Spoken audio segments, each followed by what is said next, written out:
AUM नमः भगवते वासुदेवाय।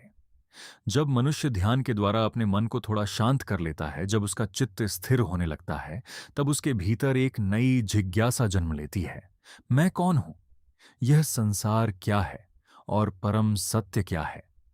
ध्यान योग के बाद अब भगवान श्री कृष्ण अर्जुन को उस ज्ञान की ओर ले जाते हैं जो केवल समझ नहीं देता, अनुभव देता है। यह अध्याय है ज्ञान विज्ञान योग। यहां श्री कृष्ण केवल सिद्धांत नहीं बताते, वे स्वयं को प्रकट करते हैं।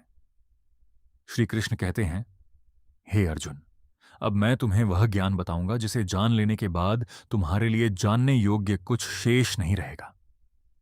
यह ज्ञान सिर्फ बौद्धिक नहीं है, यह अनुभूति का ज्ञान है। हजारों मनुष्यों में कोई एक सिद्धि के लिए प्रयास करता है, और उन प्रयास करने वालों में भी कोई विरला ही मुझे तत्व से जान पाता है। यहां श्री कृष्ण एक महान सत्य बताते हैं। सत्य दुर्लभ नहीं है, पर उसे जानने की इच्छा दुर्लभ है। अब श्री कृष्ण अपनी प्रकृति का रहस्य बताते हैं।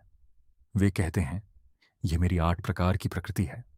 पृथ्वी, जल, अग्नि, वायु, आकाश, मन, बुद्धि और अहंकार। यह मेरी अपरा प्रकृति है।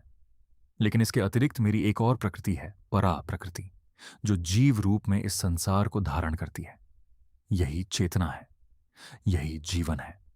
यहां श्री कृष्ण संसार का आधार बताते हैं। जड़ और चेतन दोनों ही मुझसे उत्पन्न होते हैं। मैं ही सृष्टि का कारण हूं और मैं ही प्रलय का आधार हूं। मुझसे श्रेष्ठ कुछ भी नहीं है। सब कुछ मुझ में ही सूत्र में मोतियों की तरह पिरोया हुआ है। अब श्री कृष्ण अपने विराट स्वरूप की झलक देते हैं। वे कहते हैं, हे अर्जुन, जल में रस मैं हूं, सूर्य और चंद्रमा में प्रकाश मैं हूं, वेदों में प्रणव मैं हूं, आकाश में शब्द मैं हूं, और मनुष्यों में पुरुषार्थ मैं हूं। पृथ्वी की पवित्र गंध मैं हूं, अग्नि का तेज मैं हूं, जीवों का जीवन मैं हूं, तपस्वियों का तप मैं हूं। यहां श्री कृष्ण बताते हैं जी, ईश्वर कहीं दूर नहीं है, ईश्वर हर जगह है। जो देखना जानता है वह हर वस्तु में ईश्वर को देख सकता है। अब श्री कृष्ण माया का रहस्य बताते हैं। वे कहते हैं, यह मेरी दैवी माया 3 गुणों से बनी है, सत्व, रज और तम। यह माया अत्यंत कठिन है पार करना, लेकिन जो मेरी शरण में आते हैं वे इस माया को पार कर जाते हैं। यहां श्री कृष्ण जीवन का एक अत्यंत गहरा सिद्धांत बताते हैं। मनुष्य संसार से नहीं बंधा है, मनुष्य अपनी ही माया से बंधा है। माया क्या है? माया है जो सत्य नहीं है उसे सत्य समझ लेना, शरीर को मैं मान लेना, वस्तुओं को मेरा मान लेना। यही बंधन है। अब श्री कृष्ण बताते हैं कि कौन लोग ईश्वर को नहीं जान पाते। वे कहते हैं, जो लोग दुष्कर्म करते हैं, जिनका ज्ञान माया ने छीन लिया है, जो आसुरी स्वभाव वाले हैं, वे मेरी शरण में नहीं आते। लेकिन 4 प्रकार के लोग मेरी भक्ति करते हैं। आर्त, जो दुखी हैं अर्थार्थी, जो धन चाहते हैं जिज्ञासु, जो जानना चाहते हैं, और ज्ञानी, जो सत्य को जान चुके हैं। इनमें ज्ञानी सबसे प्रिय है, क्योंकि ज्ञानी मुझ में ही स्थित रहता है और मैं उसमें। बहुत जन्मों के बाद जब कोई मनुष्य ज्ञान को प्राप्त करता है, तब वह समझता है सब कुछ वासुदेव ही है। ऐसा महात्मा अत्यंत दुर्लभ होता है, ऐसा महात्मा अत्यंत दुर्लभ होता है। अब श्री कृष्ण भक्ति के रहस्य को और गहराई से समझाते हैं। वे कहते हैं, हे अर्जुन, कुछ लोग अपनी अपनी इच्छाओं के अनुसार अन्य देवताओं की पूजा करते हैं। उनकी श्रद्धा भी मैं ही स्थिर करता हूं। जो भक्त जिस देवता की श्रद्धा से पूजा करना चाहता है, मैं उसकी वही श्रद्धा दृढ़ कर देता हूं। वह उस देवता की पूजा करता है और उससे इच्छित फल प्राप्त करता है। लेकिन वह फल स्थायी नहीं होता, क्योंकि देवताओं से मिलने वाला फल सीमित होता है। देवताओं की पूजा करने वाले देवताओं को प्राप्त होते हैं, और जो मेरी भक्ति करते हैं वे मुझे प्राप्त होते हैं। यहां श्री कृष्ण एक सूक्ष्म अंतर बताते हैं। इच्छा से की गई भक्ति फल देती है, लेकिन प्रेम से की गई भक्ति ईश्वर देती है। अब श्री कृष्ण उन लोगों के बारे में बताते हैं जो उन्हें साधारण मनुष्य समझ लेते हैं।